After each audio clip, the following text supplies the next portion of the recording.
This is Lysha Holmes, and I'm your host on the Recruiters Recruitment Podcast. And joining me today is somebody who apparently has been sat in your shoes as you're listening now. He's actually part of our community. This is so exciting. I've just found this out before we press record. So, this is somebody who has been listening and learning from our amazing guests over the last 5 seasons. And he's going to share his journey today with us. And I can't wait for you to get to know him because he's absolutely wonderful. So, without further ado, welcome to you today, Sonny Dickinson, who is a director of CORElevate, which is part of Core Recruitment Group. Welcome to you today, Sonny. How are you? Thank you very much. I'm not too bad. Thank you. How you doing? I am doing absolutely great. Apart from if you've got really sharp listening skills, you'll know that I'm joined today in the studio by a fly who is refusing to leave. So I apologize in advance if you hear the odd buzz, but thank you so much, Sonny. So I mentioned in the introduction there that you've obviously been listening to this show. Tell us a little bit about yourself, your journey, and the businesses that you represent today. Cool. Yeah. So my name is Sonny. Thank you for having me, Lisa. It's much appreciated. Very excited to be here. So I am 31. I'm from London originally. I've always been part of, I suppose, the hospitality industry. Started at a fairly young age, in between doing sort of summer seasons abroad, mainly Ibiza. Wow. Um, my family sort of I had ties to hospitality. My brother ran various nightclubs in London, and I would spend my Wow. weekends during GCSEs and sort of my time when I wasn't traveling and stuff on bars and helping him out.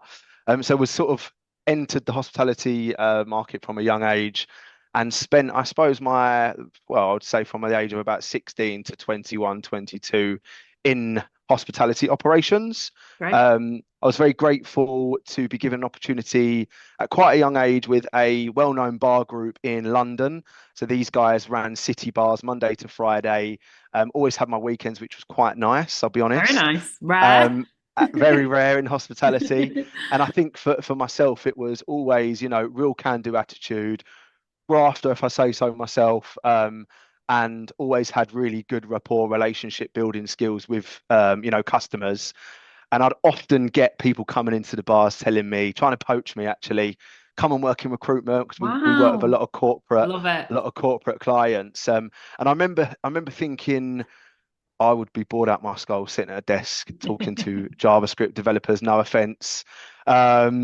Tech. Yeah. It's just not for me. And I never really thought about the world of hospitality recruitment. It just never came my Never way. clicked. Yeah. Yeah, and then I think I was 22. I just had an incredibly busy Christmas period, and I was running the sales and events pre-booked venue for a company called Drake and Morgan, and very good at the sales side of it, and broke records, but wasn't quite good at the execution.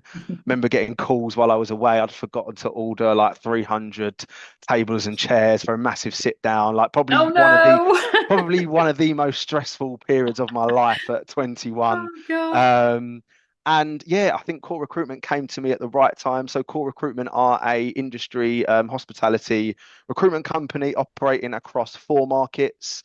I would say they're one of the industry leaders, strong specialism in hospitality, leisure, retail, and the service industry. Yep. We've got global operations across the UK, Europe, Middle East, and North and Central America. Amazing. I think what Core Recruitment do very well is within their umbrella of hospitality, we have our subdivisions. So it's always been sort of everyone doing their own thing amongst Niche. the Core Recruitment. Yeah. Yeah, it's not been Yeah. sort of a jack of all trades. Yeah. I was very lucky enough at the time I stepped into a division which is quick service restaurants, hospitality, retail, and franchise. Right place, right time. At the time, it was always a well-performing desk. I think just to name a few clients that may be familiar with people if they're not familiar with the QSR world, but it's Five Guys, Pret, some of your big industry titans, and then some Yeah. of your smaller founder startups as well. And Great. predominantly, it's been operations over the last 8 years. Yep. Grown a team of three, still billing myself, and yeah, really built out a niche for myself in that world. So that's a little bit about my journey at Core Recruitment. Very thankful at the beginning of the year, we pivoted slightly and launched a new brand called CORElevate, Amazing. which I am leading with myself and my team. And I suppose what we're doing is doubling even more so down on our niche of quick service restaurants, franchise, and Yeah. hospitality retail across HR, operations, and marketing. Um, Brilliant. so yeah, I don't want to go too much I into it. I'm sure we're love going to that drag was some a more of it out. We will do. And that was a Yeah, brilliant summary. And for anyone who's listening, including our producer Lilia, who is my daughter, she started her world in the hospitality industry. So I think that the two have always been very well aligned because generally speaking, if you come from hospitality, you're used to working long hours, you're used to customer service, dealing with very difficult situations, problem solving, always with a smile on your face. exactly that. So I think I've always said hospitality is one of those industries that I think we should always look deep dive and find the best people for our industry. And I love the niche area of what you do because the brands that you've just mentioned there, from my perspective, I think that commercially they must be really exciting to partner, especially if you're doing the sort of head office roles. Because they're always Yeah. in continuous growth mode, aren't they? Rather than dealing with like some of your big corporate brands, it must be really exciting. Yeah, for sure. I used to not almost look down my nose at these brands, but Mm. before, going into making a career out of it, it was like I was always coming from sort of a high-end world of restaurants, if you like, and Right. bars. And actually, when you look at the sector now, and Yeah. we can talk about some commercial side of it, but it's Mm. probably the fastest growing sector within Yeah. hospitality. Yeah. At one Can't point. see that changing, can you? No, I think I was at an event yesterday actually, and it was really exciting to hear some of the numbers. But Mm. there was a time when it was all about the Byron burgers and the Pizza Express and Yeah. going out and sitting down. But people are wanting to spend their money quicker. People are wanting value, Mm. and a lot of those brands that once upon a time were doing the high street sit down table service are now wanting a piece of the QSR. A lot of them are trying to pivot. So great Okay. for me and my team. Um, Absolutely. Very well positioned. I love that. so yeah, really exciting. No, thank you for that. And I think it was all segued very beautifully into something that I think, makes it a unique conversation, which is that you, in a very challenging market, I mean, let's be honest, if you're listening to this podcast and you have since the beginning of 2020 when we launched, the market conditions in 2025 haven't been easy for anybody. And everybody's kind of navigating their way through, regardless of where you start, regardless of where you recruit or how you recruit or who you recruit for. And I think, anyone that's launching anything new, whether it's a new brand, a new service offering, a new office, is doing so with bravery at the heart. So just talk us through, how Elevate is going to operate, because I know that you want to make, be distinctive about that. And then what, I guess go back a step, what led you to want to do something in what is a challenging market? For sure. So I think just to mention like some of those subdivisions within core recruitment, Mm. the QSR franchise hospitality retail division, which is what I always looked after. I mean, I had 2 months experience of recruitment before the person that had that desk went on mat leave, and it was right place, right time, Sonny, run with it. And I had some like incredible leaders around me. It was a great time. I think realistically, it became a beast within itself. Mm. I naturally wanted to start doing other departments. I was very much in Mm. my lane of operations, and I think one of my strengths is relationship building. And what would Yes. happen a lot, Lysha, is clients would work with myself.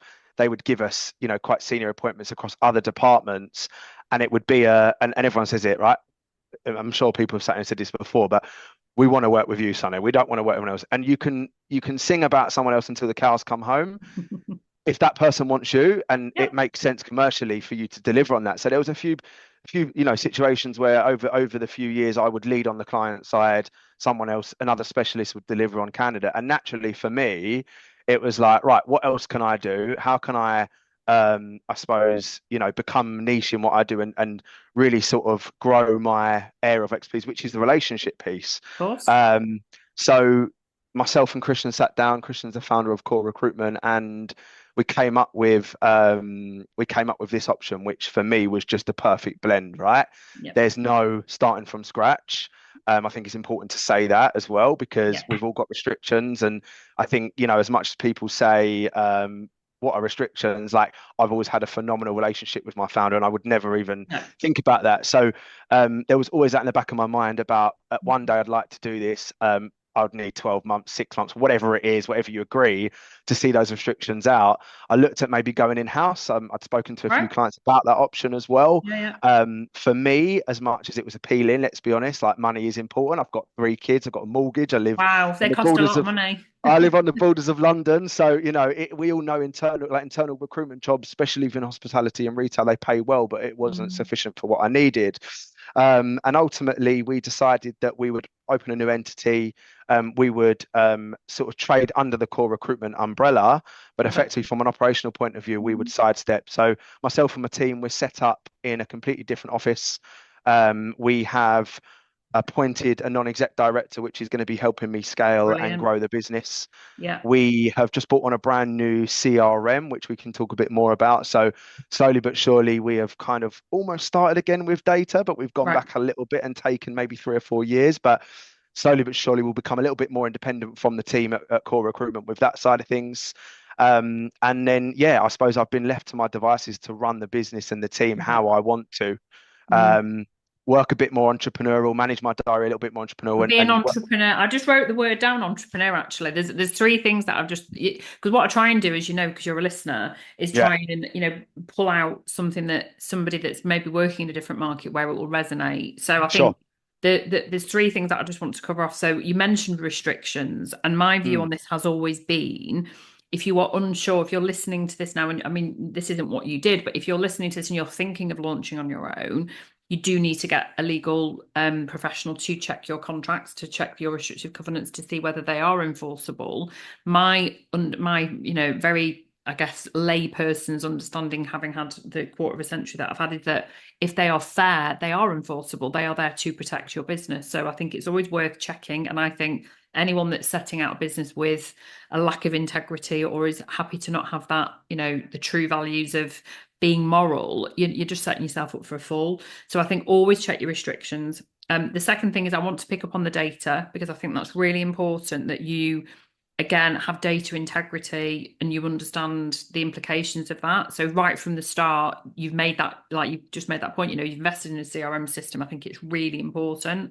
mm. And I actually wrote down the word intrapreneur rather than entrepreneur. And if you are an avid listener, you'll know that expression is one that I love because very often, what can happen is a business potentially might lose a top biller because they're not opening the door to say, let's do something collaboratively. That to Mm. me is an entrepreneur, and I think that there are always options available. So I think your story is great, and I think it's a really exciting time to to do what you're doing. And how have you found the transition?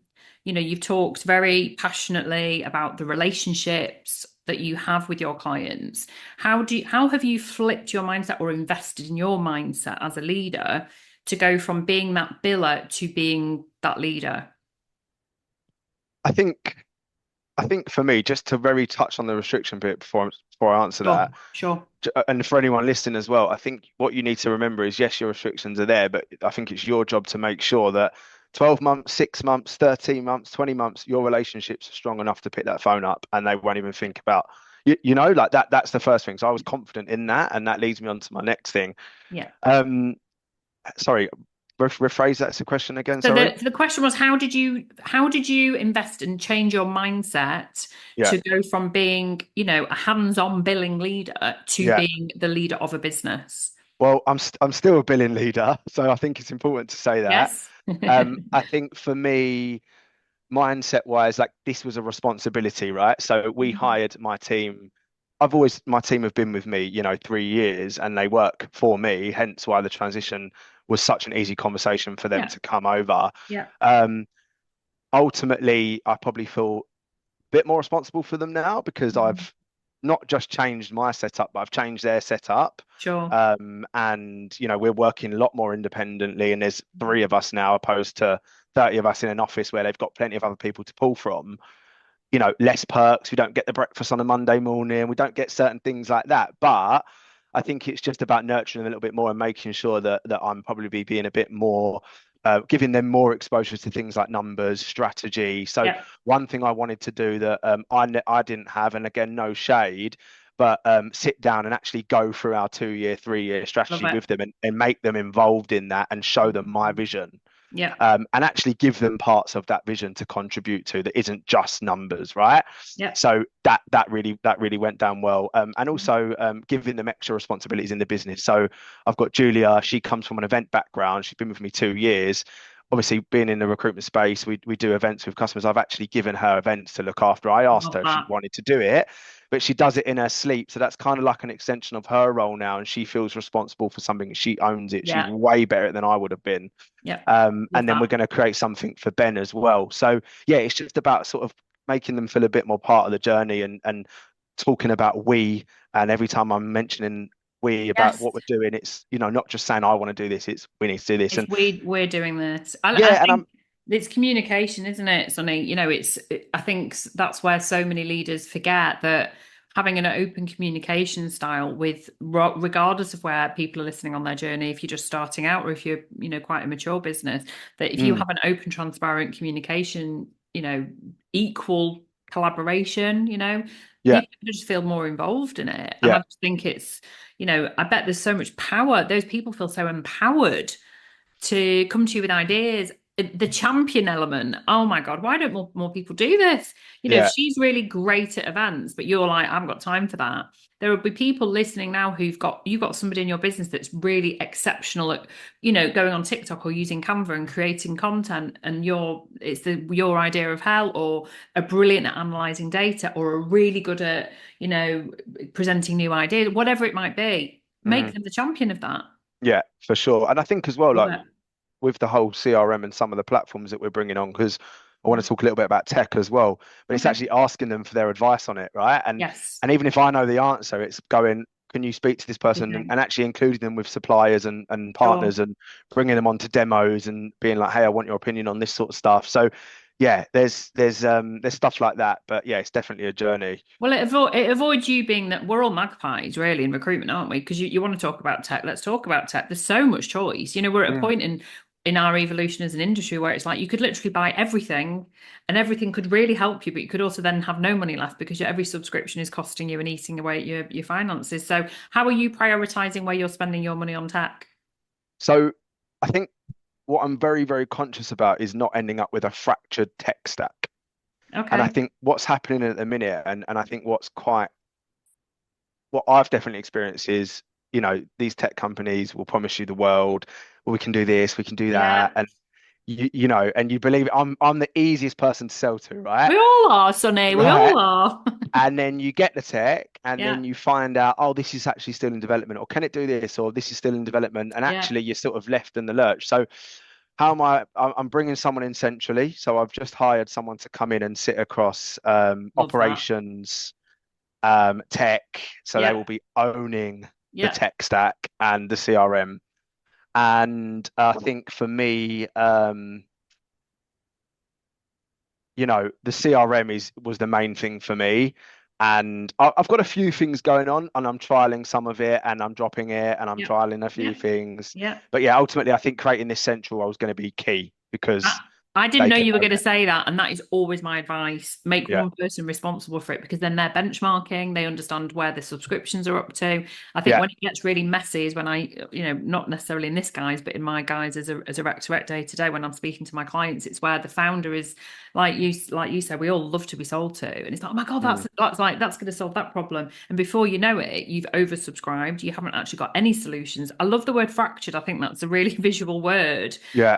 very often what happens in businesses. So I think your approach is really useful. And there are lots of amazing operations people out there in our industry who've actually had a really challenging journey this year because a lot of companies, again, regardless of scale or where they are in their journey, have a cash strapped. It's very brutal out there.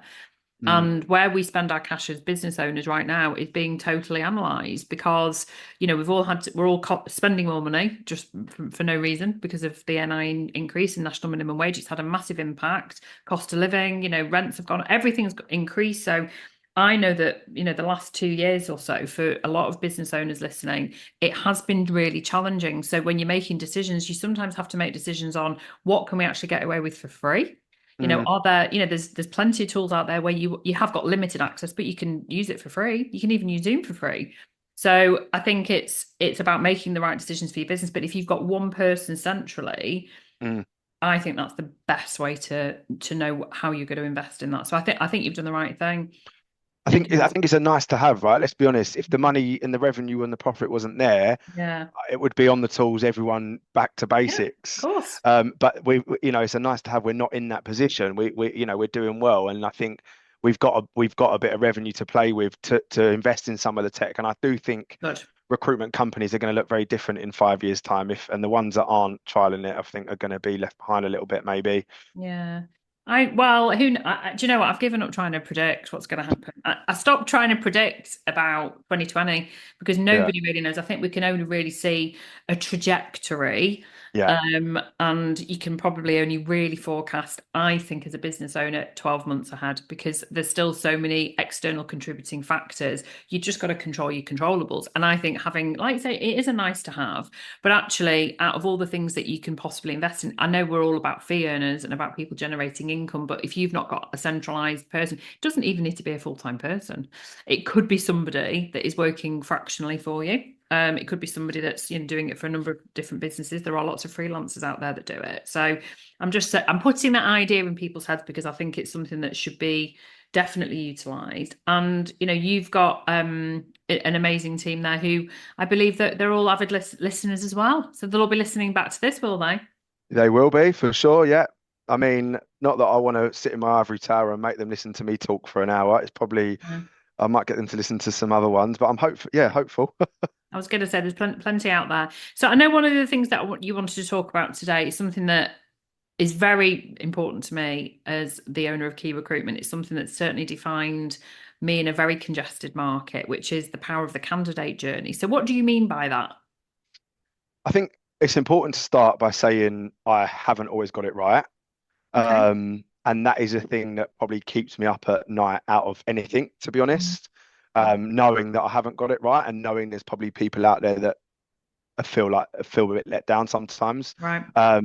So the candidate journey for me is, I think going forward, I know we're not here to predict, but I think going forward, I think like we're going to need to be world class at something, and we're going to need to get people talking about candidate journey, and people are wanting something different. So, that candidate journey that someone experiences with you. I mean, I have people that I go on a bit of a journey. I had a joke last week with someone I'm working with at the minute, and I said to her, "You've been my full-time job for the last 3 weeks," because I'm like on the phone to her 9 o'clock at night, six Yeah. o'clock in the morning, Yeah. listening to voice notes, and it's you get invested with someone at such a crucial part Yeah. of their Yeah. life, Yeah. if not one of the most stressful times of their life. One of the top five, isn't it? Getting a new job. It is. And sometimes you're navigating really tricky things where they've gone through, they're burnt, they've gone through something Yeah. tricky. And yeah, it's just really, really important. So that bit for me is key. And it's like, how do I replicate that someone's had from me? Um, I'd like to think a lot of people would have had that from me, but how do we replicate that in our process as a Mhm. business to Yeah. just make that standard Yeah. going forward as one of our values? So, going back to talking about that person that I'm bringing in centrally, that is going to be at the top of her, job role alongside the tech, which I think it entwines with each other, Mm. but really creating that candidate journey and a best in class. Right. Well, there's a few things. First and Yeah, foremost, why are you in, not you, if you're listening now, why are you in recruitment if it's not about the candidate journey? yeah, That exactly, it just beggars belief. I think 100%. that the days of transactional recruitment are, if not gone, they're going and they're nearly gone. And they will, that person will get replaced by automation without a shadow of a doubt. Yeah, I think it can be replicated without a shadow of a doubt. Because it's all about having that empathy and that understanding of the person that is sat in front of you, and it's not seeing them as a fee. And I think it's immersing yourself and seeing that true value, and it creates a peer style recruitment industry for yourself because that individual you've just described, she will follow you now wherever she goes in her career, both as a client, as a candidate, and it creates this kind of whole cascade effect. And I think the other thing for me, from what you've said there, is that level of humility in that, you haven't got it right every single time. Well, my God, I bet that you've reached the point that you're at because of the failures and the fuck ups. I mm, mean, for me, there will be people out there.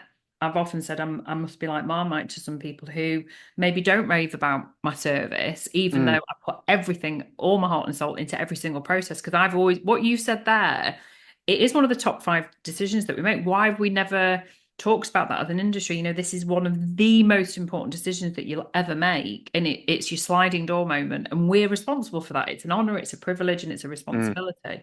And I think if more recruitment leaders spoke like you, we'd possibly have less recruitment businesses out there, which is no bad thing as far as I'm concerned, because that is how we should be approaching every single process. And we're not going to get it right every single time, but it's about how we then articulate that. I mean, I don't know how you feel about this, but I will sometimes reject a candidate because I know I can't help them. I know I'm mm, going to screw it up. And it'll be because maybe that for me, maybe it's because they're not exclusive. Maybe it's because they've had, one too many moves and it just feels too much of a risk for my clients who will ultimately have to pay me a fee. And then I become the blocker and I don't want to block someone's life. But I'll mm. always signpost them and I'll always try and leave them with something that's valuable, even if it's, look, you should change this on your LinkedIn and make yourself more attractive in this way. I don't mean a profile picture, the wording or something. I'll always leave them with something. I just think that I love anybody that talks about the power of the candidate journey, because for me, it's like, there, but for the grace of God, Yeah. that was you at I, some point. I think the bit I probably struggle with when I say I've not always got it right, it's just having the capacity and the time to speak to everyone. Mm. And I have these little afternoons, I call them cuddle afternoons, where Oh, I will just have a whole afternoon, and that is just to speak to those people that I can't help at the minute, but it doesn't say that in 8 weeks' time, 6 months, whatever it is, I won't be able to. And this is again going back to this person, God help her when she starts in 2 weeks, she's gonna listen to this and be like, I've got so much to do. But having that person that I can say, speak to Shannon, just said her name. Anyway, yeah. when this comes out, Shannon will be Yeah. in role. So there we No. go. Sorry, there's a Um, Shannon that works for me, and last week's guest was called Shannon, so it could be any Shannon. There you well, go. no, she'll be in role. So anyway, it's a nice introduction. There you go. Um, it will be, speak to Shannon. She'll set you up with and having a bit more of a process around it. So that person knows that it might be in 3 weeks' time they're going to get a bit of me, because there's LinkedIn messages, there's emails, there's WhatsApp that I Yeah. stupidly opened up Yeah. 5, 6 years ago that I've now got open on my personal phone. People sometimes do feel like they're entitled to your time. Mm. And, you want to make them feel special, but also at the same time, people see a LinkedIn post going out and they see it's a scheduled post because you have to be organized. They think you're out and about sitting down having a coffee, and they think they can call you, and because you don't answer, then there's these barriers created. So I Yeah. think it's just really, really important to create a bit of structure around that. And Mm. if there's a way that we can add some value, like you've mentioned there, Mm. in more of a structured way, and people can go, have you spoke to Sonny at CORElevate? Have you seen what they're doing with this? This is great. They might not have something for you, but just having a bit more structure around it, because Yeah. we've And all setting overpromised and boundaries. under-delivered, and Yeah, that's where people become unhappy with stuff, I because agree.